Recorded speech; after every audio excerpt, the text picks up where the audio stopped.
Perapkan udang menggunakan garlic salt, kemudian goreng menggunakan sedikit butter. Pastikan udang diterbalikkan untuk memastikan kedua belahnya masak, kemudian asingkan.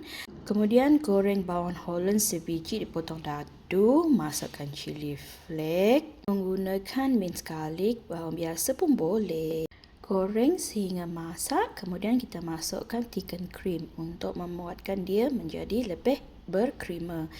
Kemudian masukkan sekali lagi garlic salt, sedikit black pepper untuk perasa dan ini wajib. Masukkan sedikit parsley flake dan kemudian kita gaulkan sehingga mendidih. Sambil itu kita masukkan cheese. Bagi yang suka cheese dia boleh letak banyak cheese. Kalau saya memang letak banyak.